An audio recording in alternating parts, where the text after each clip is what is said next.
Buenos días a todos y a todas. Qué conmovedor ver tantos compañeros y compañeras de toda la provincia de Buenos Aires. Estamos muy felices de esta gran convocatoria, muy orgullosas y orgullosas. Este congreso pretende, entre otras cosas, poner en discusión lo que significa garantizar el derecho a la educación en el nivel primario y cuáles son esas nuevas formas que tenemos que asumir y construir para conquistarlo. Decimos, las escuelas primarias nos conciernen y también la política pública. Fortalecer la escuela pública, la escuela primaria implica esto que estamos haciendo acá, pensar, crear otras formas más elásticas, dinámicas, romper moldes, seguir luchando por mejores condiciones de enseñanza y aprendizaje. Tenemos en síntesis muchos desafíos en estos nuevos tiempos para habitar la escuela en y en las comunidades. Compañeros y compañeras, así con estas breves palabras introductorias, queremos decirles que estamos muy orgullosas y orgullosas que estén acá, que puedan contar y tener una jornada muy provechosa, sobre todo ¿para quién? Para nuestras niñeces, para habitar juntos la escuela que queremos. Bienvenidos y bienvenidas a todos y todes. Gracias, compañeros. Queremos una escuela pública de calidad, para todos y para todas. Y en eso vamos a seguir trabajando. Educación pública de calidad, organización para luchar y una escuela transformadora que nos permita vivir en una patria con justicia social, en una patria con justicia educativa. Muchas gracias, felicitaciones, vamos para adelante, tenemos todo por hacer y a trabajar el año que viene. Educación pública de calidad para que no vuelva nunca más el neoliberalismo a gobernar la República Argentina, ni la provincia de Buenos Aires, ni ningún distrito del país. Gracias, compañeras y compañeros. Hay que profundizar todos estos temas, no hay que solamente, hay que leer. Para eso están los cursos, los seminarios, los encuentros que hacemos. Y el año que viene tenemos que ponerle mucha palabra. En la escuela tenemos que recuperar no solamente la presencialidad, sino la palabra y el debate colectivo. Ya no debatir más, cerrar el WhatsApp, compañeros, hay que empezar a discutir con la palabra en la sala de profesores, en la sala de maestros, hay que discutir en el patio de la escuela, hay que confrontar ideas, porque si nosotros no hablamos, hablan por nosotros. Es con nosotros que se hacen las transformaciones educativas. Bienvenidos, bienvenidas a todos, a todes y con mucha fuerza a transitar este congreso que nos emociona y nos da mucha fuerza para el 2023. Bueno, me toca a mí presentar a Isabelino Siede. Entre los numerosos libros que publicó, el último, En busca del aula perdida, ¿no? Y bueno, muchas veces desde esos documentos y libros, por ejemplo, una vez decía la escuela y el maestro, en el 2010, ¿no? La escuela y el maestro son más necesarios que nunca. Escuela por ser institución que organiza y sistematiza la enseñanza y maestros que llevan adelante la tarea educativa. Ahí, en este último libro que publicó, en una parte dice, la escuela no cabe en las pantallas, aún cuando quepan allí muchos procesos de enseñanza y aprendizaje, muchos recursos que garanticen la continuidad del vínculo pedagógico y nuevas oportunidades para desplegarlo. La escuela se resiste a los límites estrechos de una pantalla. Hoy tenemos la alegría de que nos acompañe y va a conversar justamente sobre los apuntes que él mismo ha ido construyendo durante su trayectoria, atravesados por lo vivido durante la pandemia y por el regreso a la presencialidad. Esos apuntes que nos invitan a pensar el trabajo docente, esos apuntes que también atraviesan todo esto que decía Fabiana, por ejemplo, lo que hicieron los chicos y las chicas, los maestros y las maestras. Uno se conmueve cuando le toca, por ejemplo, recorrer escuelas, cuando ve a maestras, está ahí, Cristina, a maestras de escuelas rurales haciendo lo imposible para producir aquellas intervenciones que ayuden a alfabetizar nuestras niñeces. Nuestro reconocimiento a todos y todas, y estamos ansiosos por escucharte.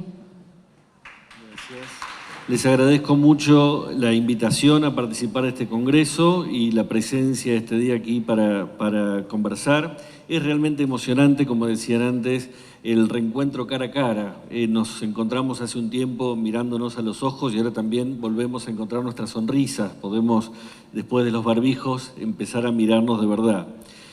A mí me parece valiosísimo que haya este tipo de espacios organizados por un sindicato docente. Los sindicatos tienen una enorme legitimidad para luchar por nuestras condiciones de trabajo y para intervenir en los debates de las políticas públicas, pero también es muy relevante que generen estos espacios para reflexionar y producir colectivamente acerca de las condiciones que nosotros generamos para las trayectorias formativas de nuestros alumnos y nuestras alumnas en las escuelas. El SUTEBA tiene una larga tradición en investigación, en producción didáctica y pedagógica y en capacitación docente, así que me parece que esto es volver a retomar el encuentro cara a cara en una senda que ya tiene un surco marcado.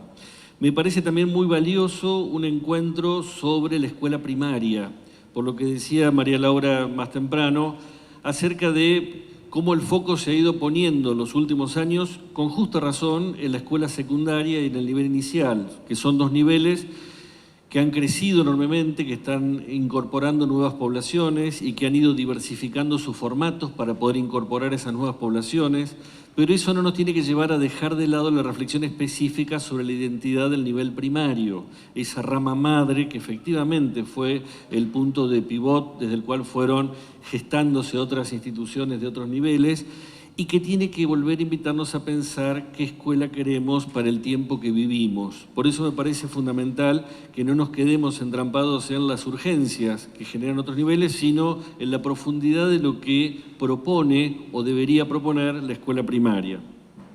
Y finalmente, cuando me invitaron a trabajar sobre estas cuestiones, pensaba un poco en algunos aportes pedagógicos muy relevantes del último tiempo, pero también en algunas cosas que me nacen como maestro viejo, como maestro de escuela, y que pensaba, bueno, ¿qué parte de eso que hemos ido viviendo a lo largo de los años conviene legarle a las siguientes generaciones, ¿no? Comparto también con María Laura que las cosas no empiezan ahora.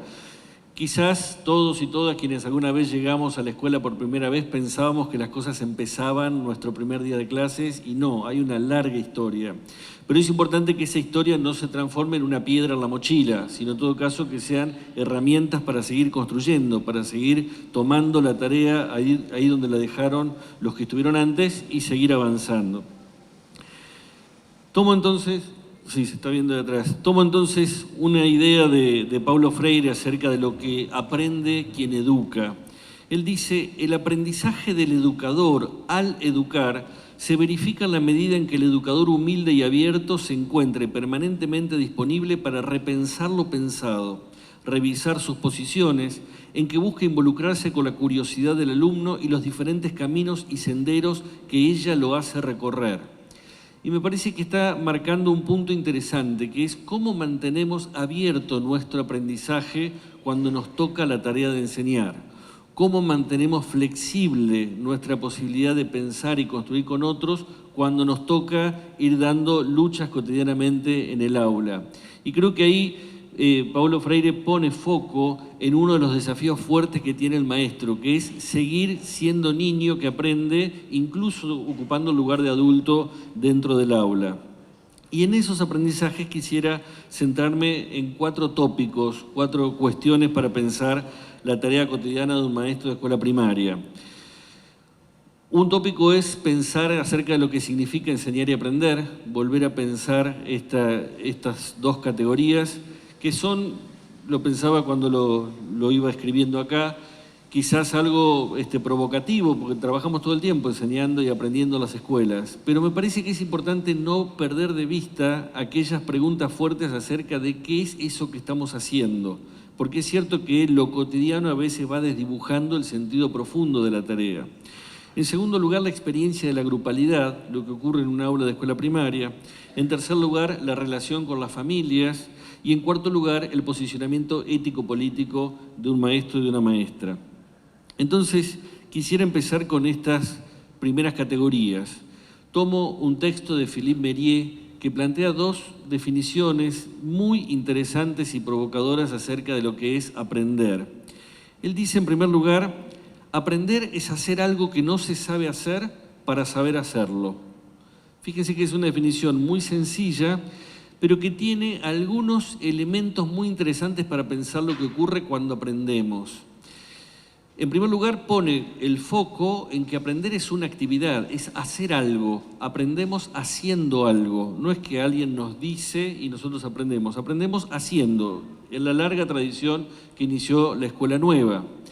Pero también él dice, aprender es hacer eso que no sabemos hacer hasta saber hacerlo. Y uno puede pensar en un montón de aprendizajes que ocurren fuera del ámbito escolar. ¿Cómo aprendemos a andar en bicicleta? Andando en bicicleta. No es que primero aprendemos y después andamos. ¿Cómo aprendemos a nadar? Nadando. ¿Cómo aprendemos a cocinar? Cocinando. Es decir, es haciendo las cosas que podemos aprender a hacerlas. Pero eso implica pensar también que las hacemos medianamente mal hasta que empiezan a salir medianamente bien. Es decir, aprendemos a andar en bicicleta dándonos porrazos, aprendemos a nadar tragando agua, aprendemos a cocinar envenenando amigos y parientes hasta que más o menos sale algo comestible. Y aprendemos en la escuela haciendo las cosas medianamente mal hasta que empiezan a salir medianamente bien. Es decir, que el error forma parte de todo proceso de aprendizaje. Aprendemos matemática haciendo mal matemáticas hasta que empezamos a hacerlas mejor. Aprendemos a leer y escribir leyendo y escribiendo mal hasta que empezamos a leer mejor.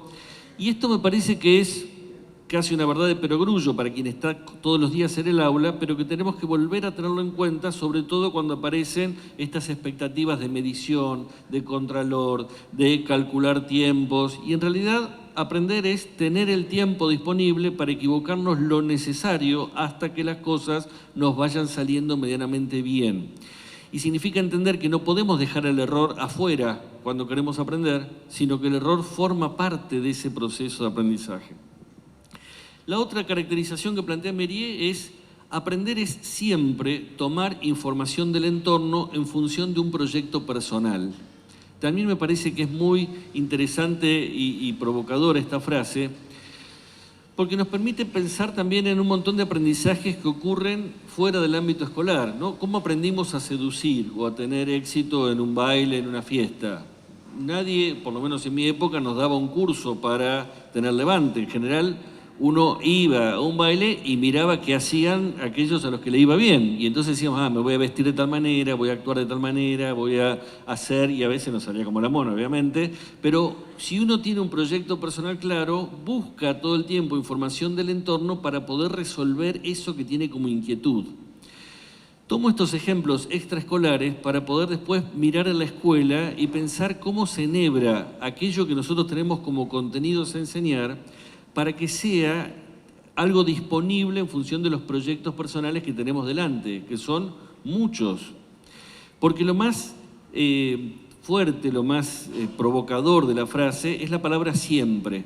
Mérier dice, aprender es siempre tomar información en función de un proyecto personal. Si no hay proyecto personal, no se motoriza la búsqueda de esa información para poder aprender algo. Si no hay algo que funcione como motor dentro de cada alumno o de cada alumna, difícilmente lo que tenemos que enseñar puede ir incorporándose como aprendizaje. Y entonces, parte del desafío de la enseñanza es precisamente empezar a generar y desplegar esos proyectos personales que cada uno de nuestros alumnos y nuestras alumnas podrá ir llevando adelante dentro del aula. Cuando él caracteriza enseñanza, también toma en juego algo de lo que nos deja esa noción de aprendizaje. Tengamos en cuenta que el aprendizaje puede ser algo individual o social, o sea, aprendemos en grupo, pero también aprendemos individualmente. La enseñanza siempre es un hecho social, nadie se enseña solo. En todo caso, podemos aprender algo solos, pero siempre enseñamos en relación con otras personas. La palabra enseñar tiene una etimología interesante, significa dar señales, dejar señales, ¿no? Enseñar, vieron cuando hablamos de la enseña patria en la escuela, nos referimos a que la enseña es una señal, un signo que indica algo. Significa que enseñar es ofrecer señales que tengan sentido para aquel que está buscando algo. Y él dice, enseñar es brindar seguridad para que otro aprenda. Volvamos al ejemplo de la bicicleta. Todos alguna vez, o unos cuantos, aprendimos a andar en bicicleta y podemos recordar, si teníamos detrás a alguien que nos decía, ¿no ves que sos un tarado? ¿No ves que sos un imbécil? Mira, ¿no te das cuenta de lo que tenés que hacer? ¿No ves que nunca vas a aprender? O teníamos a alguien atrás que nos decía, dale, vos podés, no te preocupes, empezá de vuelta, yo te acompaño. Fíjense que ofrecer oportunidades de aprender significa acompañar esos procesos de exploración, de búsqueda y de error, generando siempre la situación de cuidado que permite que el error no sea visto como un fracaso, sino como parte del camino. Y dice también Mérier que enseñar es abrir preguntas que generan un proyecto. Precisamente, si lo que necesitamos es que haya un proyecto personal para que la enseñanza pueda devenir aprendizaje, también tenemos que inscribir esas preguntas en algún lugar. No puede ser que enseñar sea ofrecer respuestas a preguntas que nadie se ha formulado. Tenemos que generar preguntas en las cabezas de nuestros alumnos y nuestras alumnas, inquietudes, expectativas, la posibilidad de avanzar hacia la resolución de un problema, hacia un proceso de investigación, y eso es lo que va a hacer que nuestra enseñanza se inscriba en algo que ellos despliegan. Es invitar a aprender porque aprender tiene sentido. Me parece que ahí hay, en estas caracterizaciones de Mérier, muchos elementos para volver a mirar lo que hacemos cotidianamente en el aula, para poder pensar, bueno, ¿tengo en cuenta todo el tiempo que aprender es hacer algo y hacerlo mal? ¿Tengo en cuenta siempre que enseñar es ofrecer condiciones de cuidado?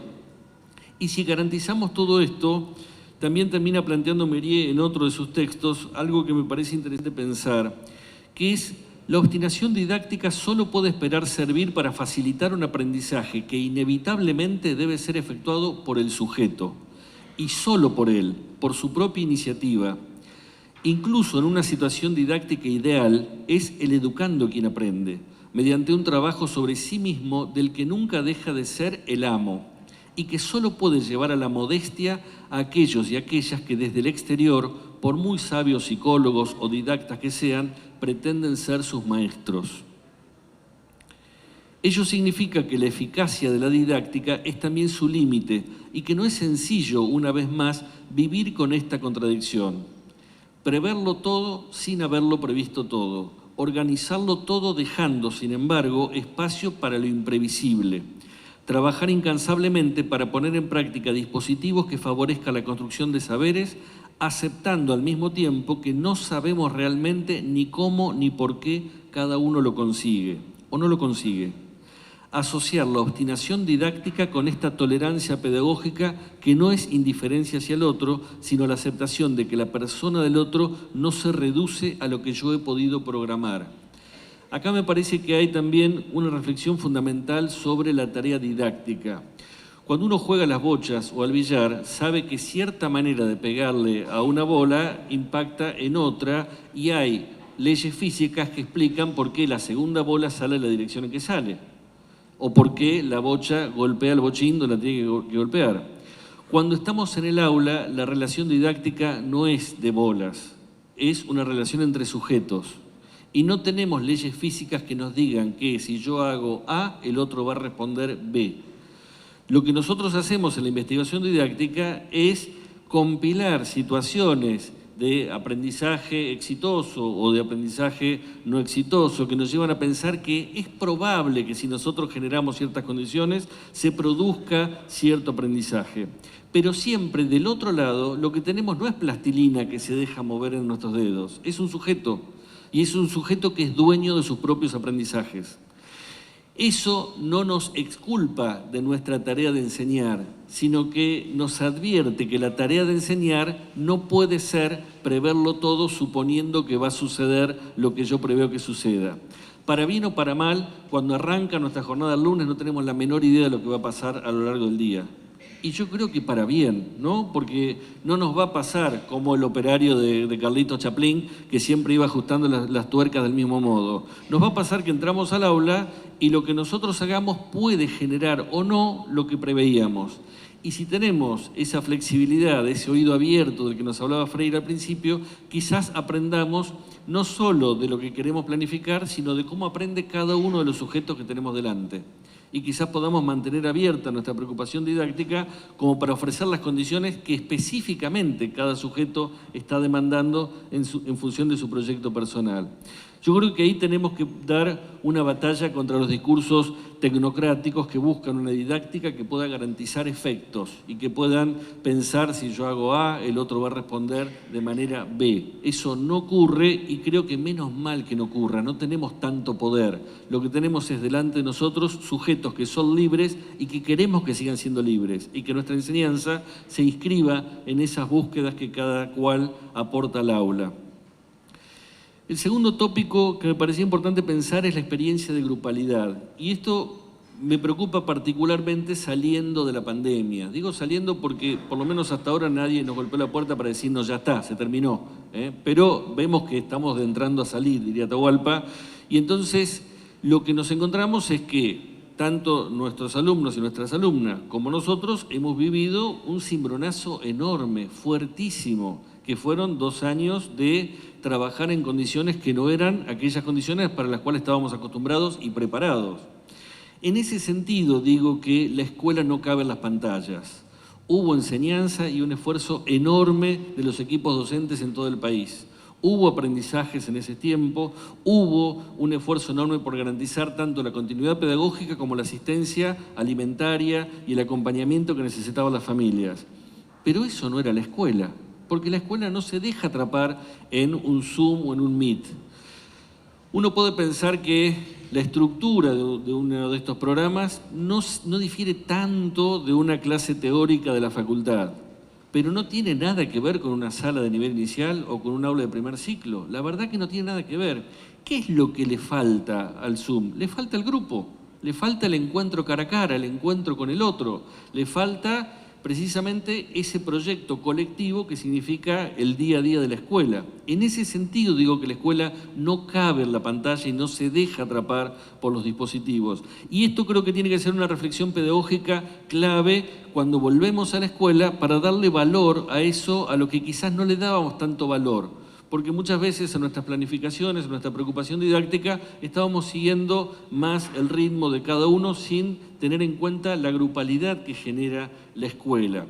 Y además nos damos cuenta de que cada grupo con el cual nos enfrentamos son grupos que tienen algunos aprendizajes que no se han dado todavía. ¿Por qué? Una maestra de los años 50, como la de la foto del inicio, muchas veces daba batallas contra una experiencia extraescolar que era muy diferente de lo que ocurría en la escuela, ¿no? Cuando los chicos estaban fuera de la escuela, jugaban en la vereda, en la calle, se trepaban a los árboles, corrían, y entonces la maestra decía, yo tengo que lograr que se queden sentaditos acá un rato, aunque sea, para que puedan llevar adelante los aprendizajes escolares. Lo que nos viene pasando en los últimos años, y cada vez de modo más acelerado, es que la experiencia extraescolar de nuestros alumnos y alumnas es en diálogo con pantallas. Y en diálogo con pantallas cada vez más de modo individual. Quienes me acompañan en edad recordarán también.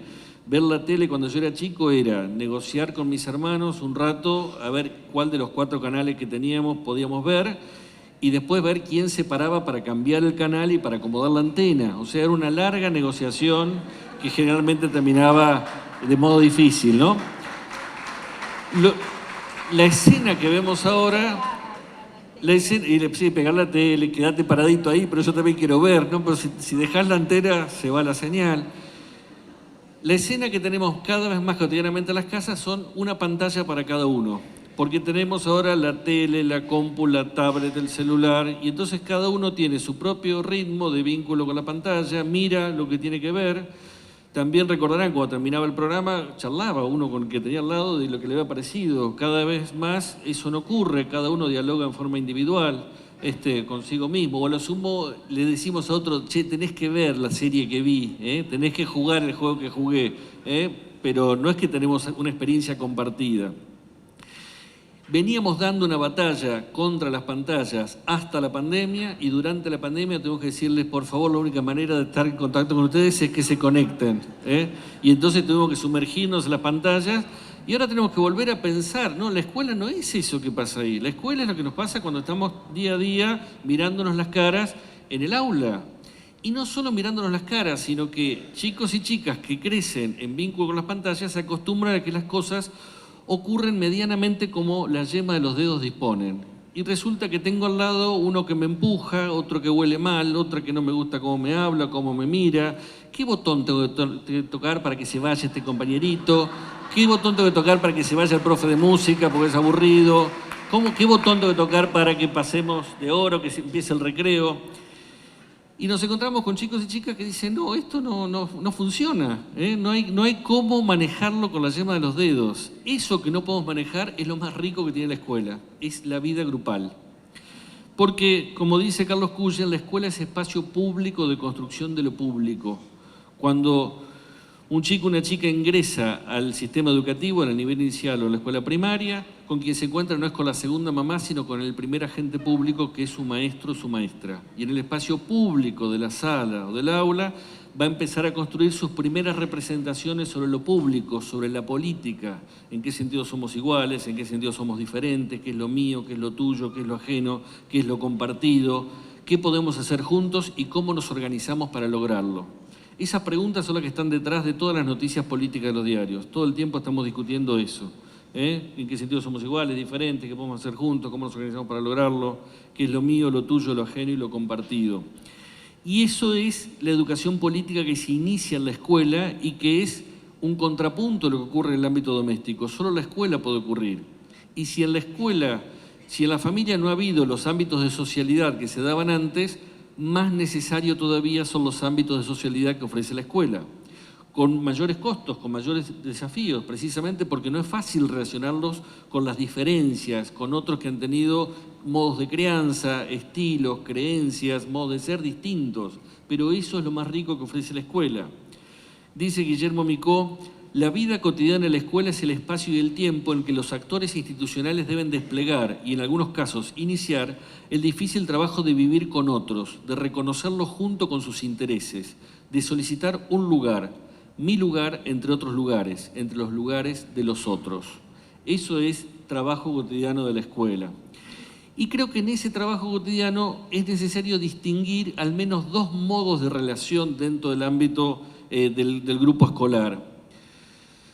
Ingresar a un grupo escolar significa ingresar a la categoría de compañero. Compañeros son personas que no se han elegido, pero que tienen por delante una tarea. Lo saben quienes son compañeros dentro de un sindicato, o son compañeros dentro de una agrupación política, o son compañeros del mismo club o del mismo equipo. Es decir, no elegimos a quien tenemos al lado, nos tocó, estaba ahí o vino, pero tenemos por delante una tarea y eso implica que tenemos que aprender a relacionarnos en función de esa tarea y articular nuestras diferencias en función de un propósito común. Por otro lado, también ocurren en el grupo escolar relaciones de amistad. Las relaciones de amistad no son en función de una tarea, nadie es amigo para, es un amigo de, es decir, somos porque nos encontramos o por afinidad o por complementariedad y elegimos querernos, elegimos compartir cosas, elegimos divertirnos juntos y elegimos, no es algo que nos haya tocado. Ahí hay una distinción que es importante porque cuando como maestros y maestras decimos acá todos somos amigos, estamos borrando los códigos que en realidad tienen que transitar cada miembro del grupo, que es que todos tenemos que aprender a compartir como compañeros. Y cuando alguien dice, no, pero yo no quiero trabajar con él porque no es amigo, no, te toca trabajar con él precisamente porque son compañeros y porque tenés que aprender a trabajar con el que te toca. Y a veces el que es mi amigo no es el mejor para trabajar juntos, ¿no? También lo sabemos que a veces hay que decirle, mirá, si quieren trabajar juntos, por muy amigos que sean, tendrán que aprender a ser buenos compañeros en función de la tarea. Y si no, serán amigos fuera de acá, pero acá tendrán que trabajar separados. Me parece que entender y distinguir estas dos categorías nos puede ayudar a pensar el tipo de aprendizaje que queremos dar.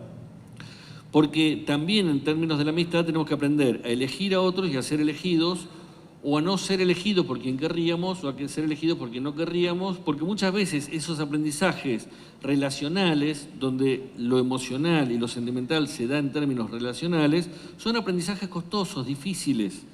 Quienes hemos estado en las escuelas sabemos lo que significa en cada recreo, en cada situación de juego, no estar con quien uno querría o que no lo haya elegido a quien uno querría que lo eligiera. Todos esos aprendizajes dolorosos son aprendizajes necesarios y que podemos acompañar como adultos en la situación escolar, entendiendo que también es el derecho de cada uno elegir y ser elegido, no elegir y no ser elegido.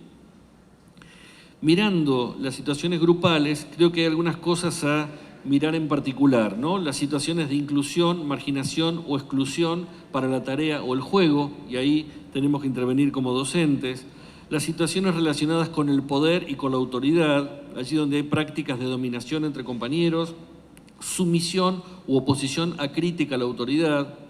En general nos preocupan mucho los grupos que se oponen a la autoridad del docente, pero no nos preocupan mucho los grupos que se someten excesivamente a la autoridad docente, y esos a veces son también más preocupantes, ¿no? En los dos casos tenemos que mirar, bueno, cuál es el vínculo de cada miembro del grupo con la autoridad.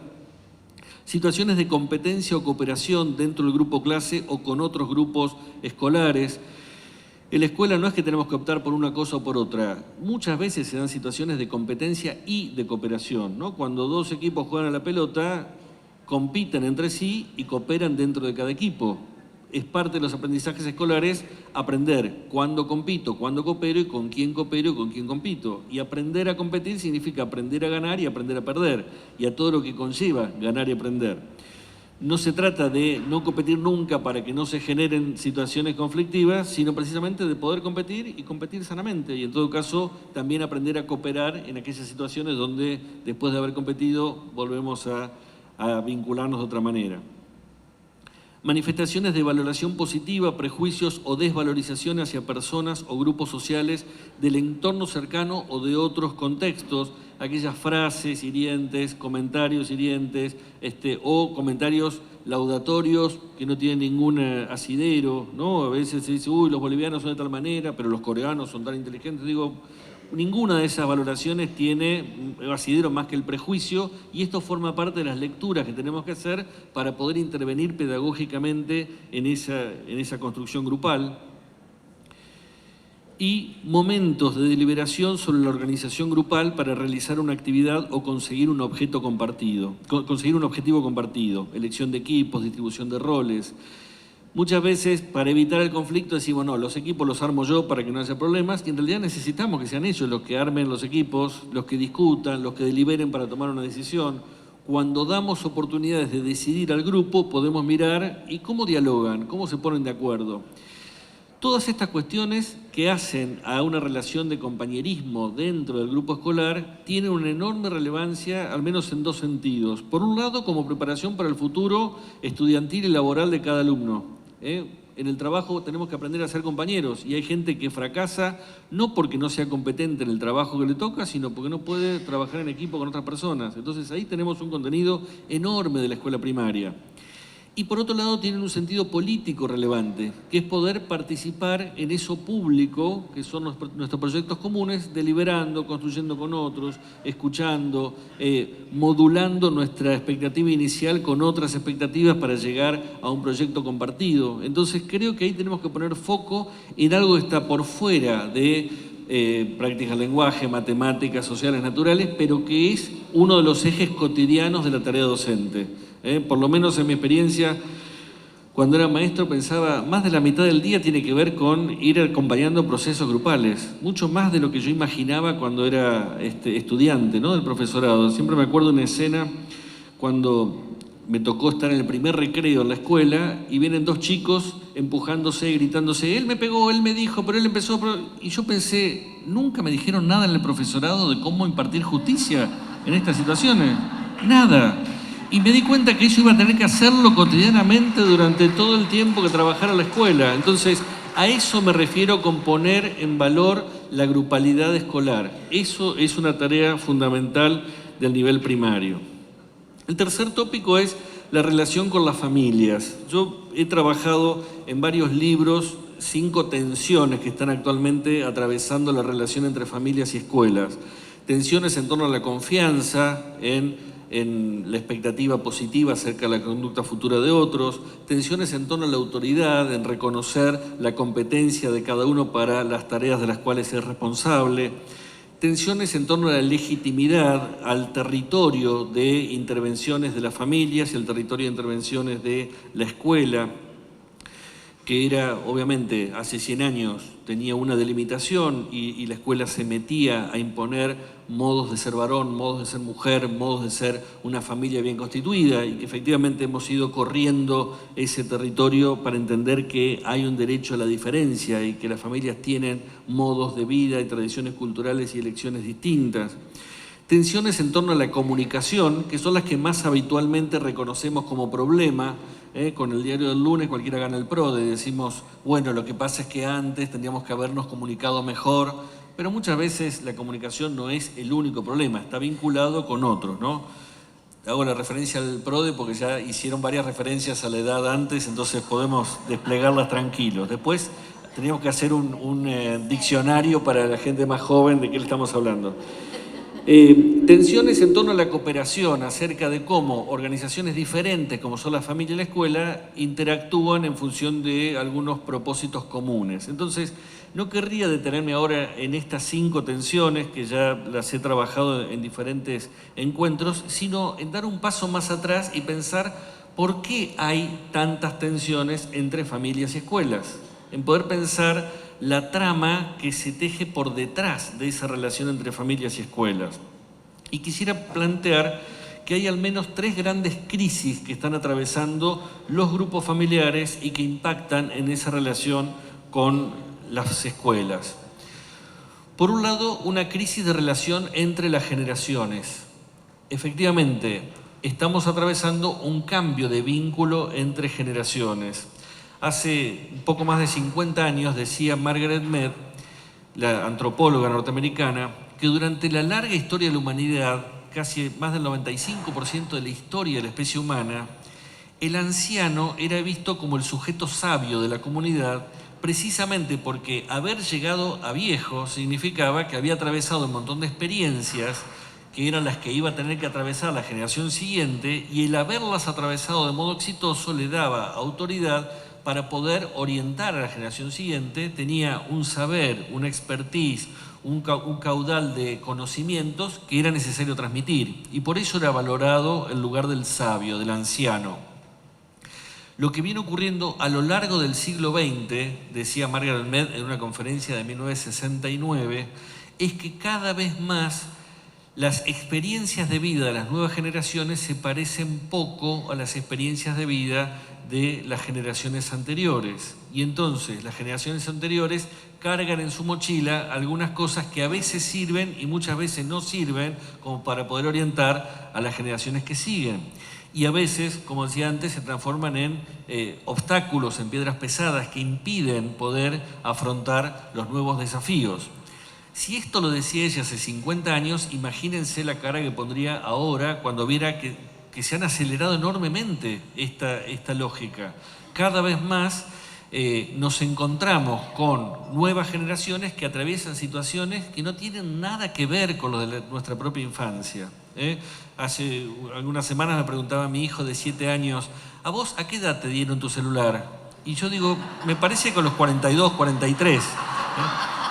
no me acuerdo, pero a él le preocupaba en qué momento de la infancia llegaba y no tiene nada que ver la infancia que tienen ellos con la mía, que se parecía más a la de Mafalda, ¿no? Jugando en la calle, Manolito atendiendo el almacén cuando el padre no estaba. Todo eso que ocurría en la vereda de Mafalda también tiene poco que ver y resulta a veces difícil de entender para las nuevas generaciones. Y eso implica un quiebre importante dentro de las familias, porque entonces esa autoridad del adulto que le daba el haber vivido una experiencia que a mí me puede servir no es tan lineal. En muchos casos la palabra del adulto responsable, padre, madre, abuelo, abuela o quien sea, no es una palabra que efectivamente sirva como guía. Y entonces también la generación nueva pide algo que la otra generación no sabe cómo responder. Nos encontramos con familias que están en muchos casos dubitando, titubeando con respecto a cómo responder, atravesados también por el dolor, el duelo que significa decir no tengo saberes para poder ponerte por delante. Hay un montón de aspectos donde se muestra la vulnerabilidad del lugar del adulto en las familias y nosotros que tenemos en muchos casos pertenencia a ambos lugares decimos y también en la escuela. El adulto que en la escuela, cuando yo era chico, nos decía, cuando me preguntaba, ¿y esto para qué sirve? No importa, si le va a servir cuando sea grande. Tenía una certeza, digo, ahora ¿quién puede decir que lo que estamos enseñando hoy les va a servir a alguien dentro de 30 o 40 años? Nada. En algún momento entró la computadora a la escuela y nos decía, no, tenemos que aprender a manejar la tortuguita porque eso va a ser fundamental en el futuro. No sé, tantas cosas, después descubrimos que no nos habían servido. No tenemos dominio sobre el futuro. Lo que sí podemos tener es una actitud de lectura permanente y la experiencia puede ayudarnos, si mantenemos la flexibilidad, a poder ver qué parte de lo que tenemos en la mochila sirve y qué parte no. Y eso nos liga de alguna manera a esa crisis de las relaciones entre generaciones, entre familias y escuelas. Una segunda crisis es de las relaciones de género, es decir, sabemos que desde hace bastante tiempo venimos discutiendo las relaciones desiguales e injustas entre varones y mujeres y en los últimos 15 años, particularmente en nuestro país, se ha desplegado un enorme movimiento antipatriarcal que ha generado también un montón de otros matices en esas luchas por la identidad de género, luchas por el género no binario, luchas por otro lugar de inserción, el ni una menos, un montón de demandas que apuntan a tenemos que generar un cambio en nuestras relaciones dentro de la sociedad que habitamos. Pero todo eso, que muchas veces lo vivimos precisamente porque estamos atravesados por esas contradicciones y porque participamos en esos debates, cuando nos ponemos el guardapolvo blanco lo olvidamos. Y entonces decimos, ¿qué pasa? Que cuando el nene sale de la escuela no está la mamá esperándolo con la leche tibia y el baby squid a la hora de la merienda. Y no, es que del otro lado hay transformaciones en las relaciones de género. Y no podemos seguir esperando el mismo tipo de acompañamiento a la escuela porque las familias están en una fuerte ebullición, tratando de entender el lugar que le cabe a cada cual, tratando de entender el tipo de organización doméstica que elegimos llevar adelante. Y uno puede ponerse en una situación, siempre digo que de las familias, de la identidad y de los valores, en las escuelas hablamos en tono tanguero, ¿no? Como se han perdido las familias, ¿dónde ha ido nuestra identidad? ¿No? Tenemos que recuperar los valores, ¿no? Siempre está la directora apoyada en el farol, hablando, ¿no? Como Guapo Cepeda, ¿dónde está la familia? Y digo, es en ese tono tanguero que tenemos que decir, qué lástima que ya no están familias como las de antes, que el padre iba a trabajar a la mañana y volvía a la tarde, y si había un problema con un par de sopapos lo resolvía, y la madre abnegada iba atendiendo las situaciones de su hijo y de su hija, y si necesitaban algo se quedaba desvelada hasta altas horas de la noche. ¿Tenemos que seguir en tono tanguero o valoramos que estamos conquistando otras nuevas y más justas relaciones de género? Y si valoramos eso como una conquista, ¿no tenemos que habilitar también que tiene que haber transformaciones en las relaciones entre familias y escuelas y que no podemos esperar un acompañamiento semejante al que había pocos años atrás?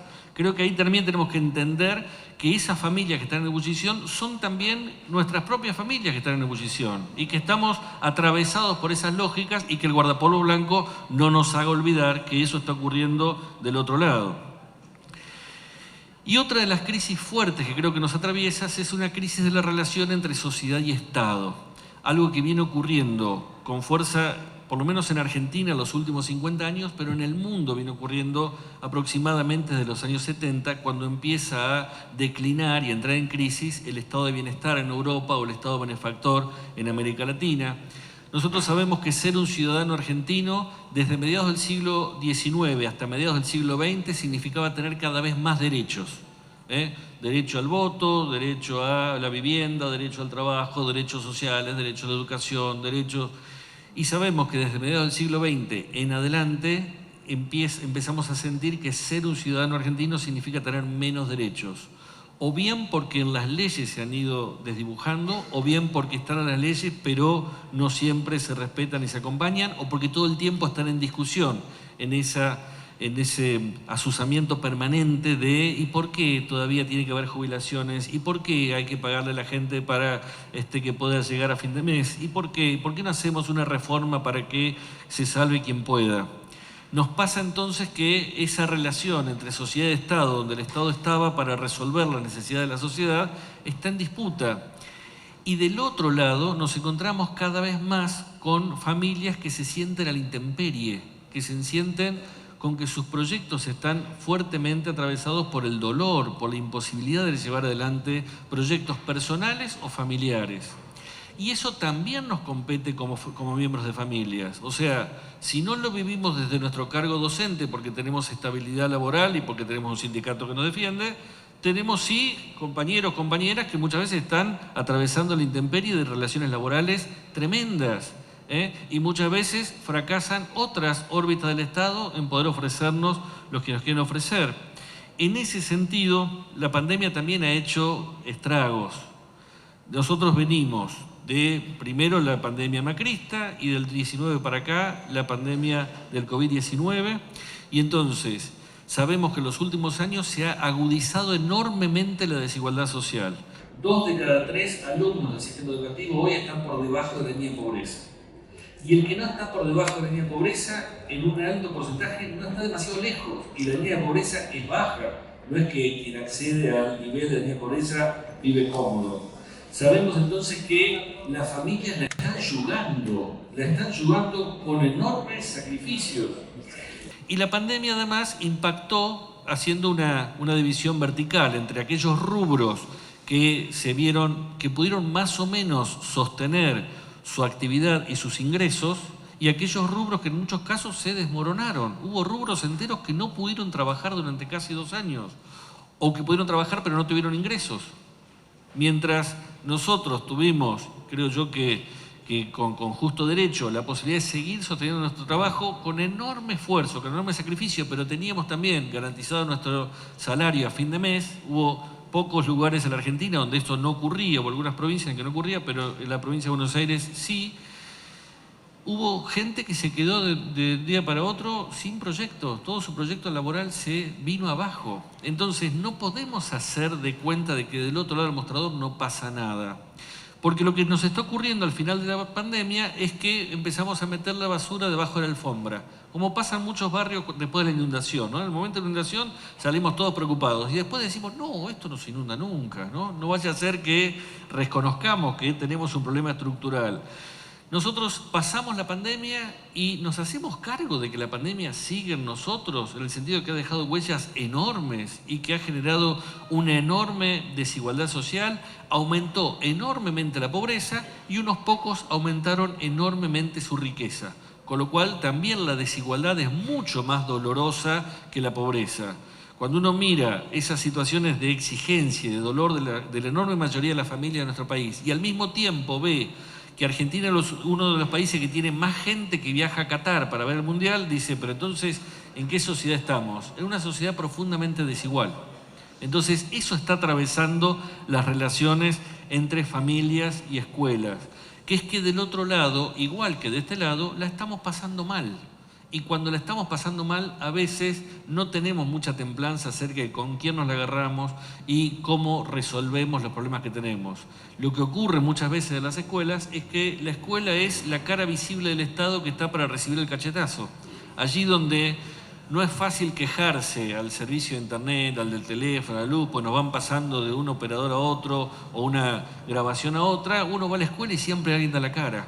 Y esa cara que se da a veces es la que recibe el cachetazo. Entonces, no se trata de justificar el cachetazo, se trata de entender y de ver cómo nos posicionamos para poder pensar, sería difícil que la relación entre familias de escuela fuera armónica, estable, ¿no? Como esa imagen mítica que a veces tenemos de las maestras antes recibían a los niños a la puerta de la escuela con una sonrisa y la madre venía con otra sonrisa, y entre sonrisa y sonrisa, con dolor de mandíbula de tanto sonreírse, se entregaban a los niños. Nunca ocurrió eso, pero ahora menos que menos. Menos que menos, porque efectivamente estamos en una sociedad que sufre, en una sociedad atravesada por enormes dolores de estos años recientes. No es fácil en Argentina hablar de crisis, porque tenemos tantas crisis acumuladas, ¿no? A veces, así como, yo me acuerdo antes cuando uno conocía a alguien, decía de qué cuadro sos, a qué escuela vas, ¿no? ¿Cómo te llamás? Ahora hay que decirle, ¿vos qué crisis atravesaste? ¿No? La de Plan Bones, la dictadura, la de la pandemia. Podemos ver a vos cuál te golpeó más, porque a cada uno lo fue golpeando alguno de los tremendos cimbronazos que atravesamos. Y eso hace que esa intervención sobre la educación y la crianza de los chicos no sea sencilla. Retomo también un aporte de Philippe Mérier. A veces se piensa que educar sería más fácil si solo hiciera enfrentar en un cara a cara reconocible la influencia de un educador y la conciencia de un sujeto. O al menos si el conjunto de educadores de un sujeto, padres, docentes, amigos, entorno cultural y mediático, ejerciera de común acuerdo una influencia homogénea sobre este. Pero ello es olvidar las contradicciones sociales inevitables. Es olvidar sobre todo hasta qué punto el niño y el propio adulto, en tanto que objetos de educación, representan terribles envites para influencias contradictorias. La historia de la educación es en este aspecto completamente significativa. Vemos en ella cómo las fuerzas sociales del momento, las corrientes ideológicas presentes, los grupos de presión de todo tipo se disputan el derecho a someter a los niños y a organizar instituciones que se lo permitan. O sea, estamos dando un conjunto de batallas culturales cotidianamente. Efectivamente, hay un montón de creencias, prejuicios, estereotipos que circulan. Uno puede quedarse de vuelta apoyado en el farol diciendo ¿por qué no nos ponemos de acuerdo primero todos y todos tiramos en la misma dirección? O empezamos a entender es que el trabajo de la escuela es intervenir en esos debates e intervenir en esos debates direccionándolos, intervenir diciendo tenemos derecho a vivir una sociedad mejor y tenemos la oportunidad de construirla desde la experiencia escolar. Me parece que entender que esas contradicciones forman parte de la lógica de la sociedad nos invita a posicionarnos como aquellos que podemos intervenir y podemos participar de esos debates. Y con esto llego al cuarto tópico que quería hablar, que es acerca del posicionamiento ético-político. Porque ahí uno puede ver entre esas influencias de la sociedad un montón de miradas sobre lo que un docente es y lo que un docente hace, ¿no? Una vocación, un trabajo, un servicio, un oficio, si es una tarea pública y cómo se condice con la vida privada, mirá cómo se vino vestida, mirá cómo habla, mirá cómo, ¿no? Si es un trabajo individual, cada maestrito con su librito, o es un trabajo en equipo. Y quienes me acompañan en edad también recordarán, hemos tenido épocas donde los docentes eran el ejemplo, ¿no? Como, todo falla en este país, pero las maestras, el profesor, ¿no? Y cada vez más ese docente salvador, el ejemplo moral, empieza a ser, pero estos docentes que son los culpables de todo lo que nos pasa. Y así como nosotros, a veces en la escuela, escondemos nuestros dolores debajo de la alfombra, también la sociedad, media hora después de que termine la pandemia, dice, ¿pero qué pasa que no funciona el sistema educativo? Y pero es que estamos trabajando de destajo, vos no te diste cuenta de lo que pasó. Yo me acuerdo mucho en el año 2002, se nos había desmoronado el país en diciembre del 2001 y a mitad del 2002 había quejas a la escuela, pues ¿qué pasa que las cosas no funcionan bien? Y no funcionan como no pueden funcionar. Estamos dando luchas a destajo, pero hay una expectativa de que hagamos como que aquí no pasa nada. Y ahí creo que hay un problema ético importante, porque es la dimensión ética del mirarnos a nosotros mismos y revisar cuál es el sentido del trabajo que estamos llevando adelante. Dice Gustavo Schussmann, la dimensión ética tiene al menos dos aspectos. Lo más común es hablar de la ética cuando nos referimos a nuestra relación con los otros. si nuestras acciones son a favor o en contra de los otros, si respondemos o no al llamado del otro, si las consecuencias de nuestros actos son buenos o malos, si nuestras acciones producen alegría o mitigan el dolor nuestro y de los demás, o si generan sufrimiento. Pero hay otro aspecto de la ética que está relacionado con uno mismo. Es la ética entendida como arte de vivir. El sujeto ético es quien puede hacerse cargo de la propia obra, es decir, no solamente en relación con los demás, sino también en relación con uno mismo. El sujeto ético es el que se hace cargo del propio proyecto. Y acá me parece que tenemos algo que nos interpela, porque frecuentemente nos pasa en esa larga tradición de la identidad docente que nos vamos desmoronando en la queja, desmoronando en la pérdida de parámetros y decimos, bueno, no sé qué tengo que hacer, pero voy cumpliendo horarios y sostengo. Y lo que plantea Schussmann se trata de volver a mirar por qué elegimos estar acá y cuál es el sentido de lo que estamos haciendo. Eso es nuestro desafío ético-político. Decía hace unos cuantos años en un texto, tomaba la imagen que propone Fellier del maestro que funciona a veces como Frankenstein, ¿no? Él tomaba el ejemplo de Frankenstein y decía, ¿qué era Frankenstein? Era un médico que, imbuido de todos sus saberes, trataba de fabricar a otro con cachos de muertos, ¿no? O sea, sacaba los cachos de muertos del cementerio y trataba de armar una criatura. Y él decía, hay algo muy autoritario en ese gesto de tratar de fabricar a otro como yo quiero que sea. Y a veces la educación asume ese gesto autoritario, ¿no? Yo quiero fabricar a otro con cachos de muerto, que son las materias escolares, lo que otros han dicho durante mucho tiempo, para que sea el perfil del egresado. Hay un gesto muy autoritario de tratar de que quien tenemos delante se deje modelar por nuestras manos.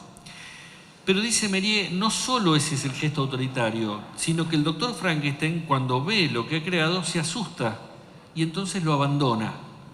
A esa criatura no le da nombre, porque Frankenstein se llamaba el doctor, no le enseña nada de la sociedad, no lo presenta a la sociedad, lo abandona. Y ahí tenemos también otro gesto autoritario de la escuela. O el otro se somete a lo que yo quiero que sea, o entonces no merece mi enseñanza, y que le vaya como le vaya. Ahí hay dos modulaciones de ese gesto fuertemente autoritario del docente Frankenstein. Pero vinculado con esto también pensaba, a veces tenemos otros posicionamientos éticos, ¿no? Está el maestro Superman, el maestro que cumple con su deber y está siempre listo para que lo llamen, pase lo que pase, ¿no? Ese docente que cuando yo era chico decía, yo cuando entro al aula dejo mis problemas del lado de afuera y doy clases como si aquí estuviéramos en Finlandia o la estratosfera y aquí no pasa nada, ¿no? El docente Superman, el que todo lo puede, todo lo sabe, todo lo hace y no le hacen mella las balas. En algún momento se quiebra, en algún momento le llega la kriptonita verde, quizás no cuando está frente al aula, pero en otro lugar en algún momento estalla. Y por eso es importante cuestionarnos a ese docente que siempre sabe, siempre puede y siempre hace. La contracara es el docente Peter Pan, el que se mantiene siempre niño y que dice, no, a mí que no me miren, primero que resuelvan el mundo, la posmodernidad, la familia, la sociedad, que los jueces juzguen, que mi mamá me mime y después me avisan y yo vengo y doy clase, ¿no? O sea, el que se mimetiza con la inocencia de quienes tiene delante y dice, yo no me hago responsable de nada. Está también el docente Sandokan, el que asume las luchas pero la da solo, ¿no? Dice, no, hay que luchar, el que me sigue, el que no me sigue, yo voy y enfrento y me doy la cabeza contra la pared, pero igual no me importa quién me acompaña. Y ese docente Sandokan es un docente que no construye colectivamente, que supone que sus propias luchas hacen que él sea un héroe y que en todo caso lo encontrará la muerte cuando pueda, pero no le importa si detrás logramos eso que colectivamente queremos lograr. Y el último personaje es uno menos famoso, que es el genio de la botella. Recordarán en Las Mil y una Noches había un pescador que había tratado de pescar todo el día y no pescaba nada, y cuando tira la red al final saca una botellita y de adentro, cuando la destapa, había un humito y la destapa y sale un genio gigante con un alfanje enorme y el genio le dice, bueno, gracias por rescatarme, te tengo que matar. ¿Pero por qué? Dice, no, te acabo de salvar del agua. Dice, no, mirá, estuve ahí 5.000 años. Los primeros 1.000 años dije que al que me salvara lo iba a llenar de gloria. Después dije que le iba a dar riqueza. Después dije que le iba a dar poder. Pero tardaron tanto en salvarme que dije, al que me salve, lo mato. Y bueno, te tocó justo salvarme en este momento. El pescador un poco trata de negociar con el genio y en un momento se le ocurre decirle, bueno, yo no creo que hayas podido estar dentro de esa botella tanto tiempo, sos muy grande, no cabés ahí. Y cuando el genio dice, mirá, te muestro cómo quepo, se mete adentro, lo tapa y lo vuelve a tirar al agua. El maestro genio de la botella es aquel que alguna vez fue Superman, alguna vez fue Sandokan, alguna vez tuvo sueños, alguna vez intentó, alguna vez quiso tratar de llevar adelante su proyecto y no le fue bien. Y entonces fue quejándose cada vez más, regodeándose en ese moco gigante de la queja que es la sala de maestro y profesor, de nada se puede, no es posible, nadie nos va a rescatar de acá. Y que no venga alguien, directivo, compañero, sindicalista, capacitador, para decirle que algo se puede, porque a ese hay que matarlo, a ese hay que reventarlo. Entonces, al que me diga que puedo,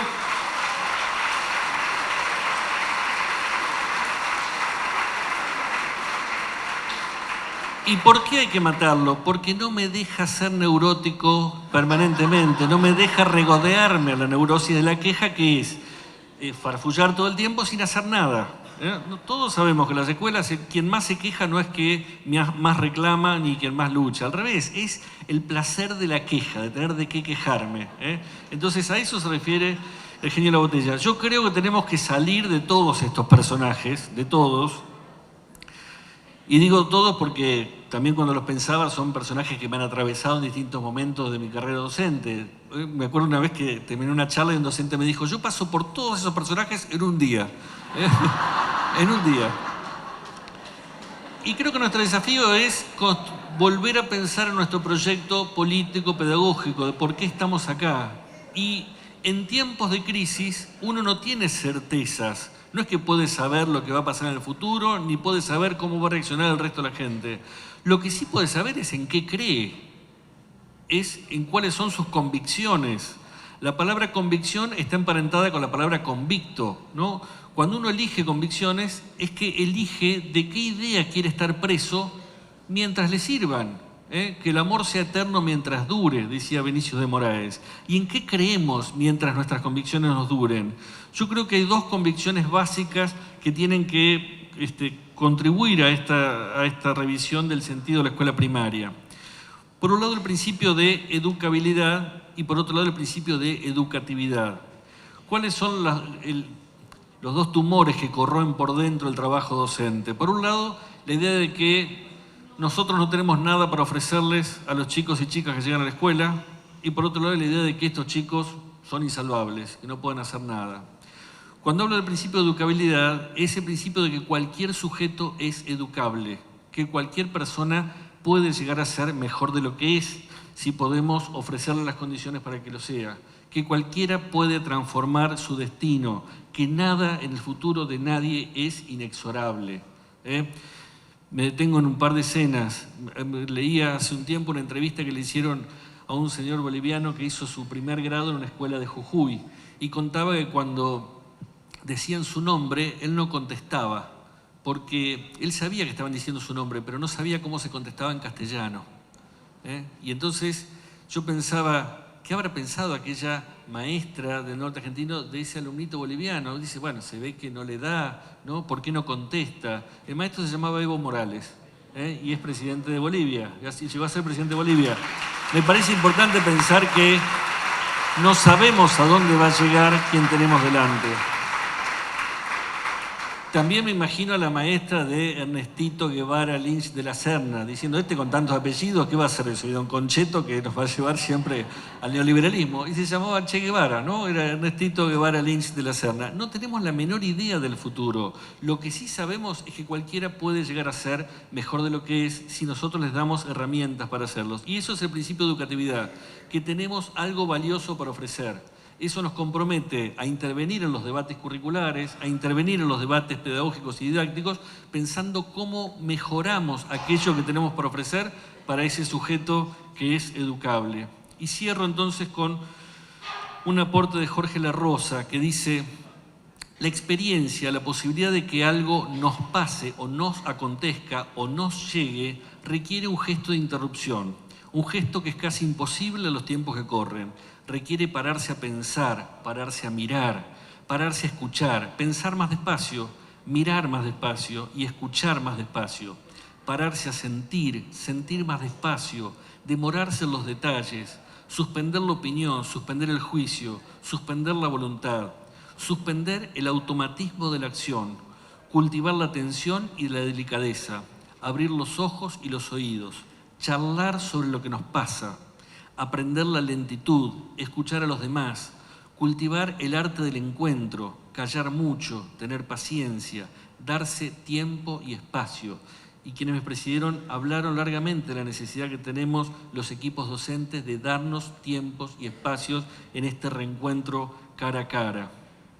En la pasión se da una tensión entre libertad y esclavitud, en el sentido de que lo que quiere el sujeto pasional es precisamente estar cautivado, vivir su cautiverio, su dependencia de aquello que le apasiona.